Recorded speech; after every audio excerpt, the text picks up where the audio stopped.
ซ้ำขี้เท่าจากกองฟืนบ่กล้าไปยืนเฮียงข้างยันเปื้อนใจเจ้าอายบ่มีอิหยังไปสู่เขา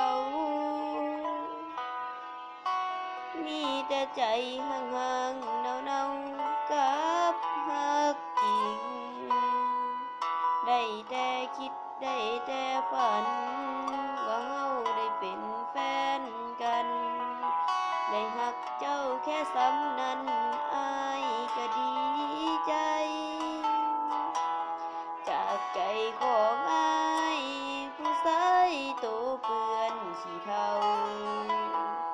ไอ้ขอให้เจ้ากับเขากันหลายๆอายยังอยู่หม่องเก่ายังคอยท่าเจ้าอยู่นี่เด้อล่ะคันพอดมือที่เขาหนีป่าอายอยากบอกให้น้องรู้ว่าอายยังรอเจ้า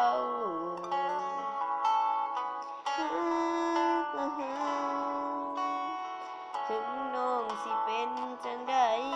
อายก็ยังคิดฮอดอายบ่ลืมห้อยกอดห้อยหักสองเฮา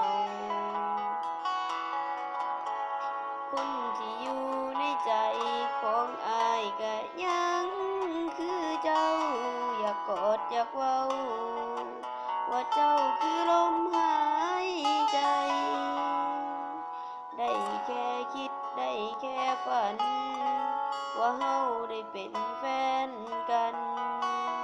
ได้หักเจ้าแค่ซ้ำนั้นอายก็ดีใจ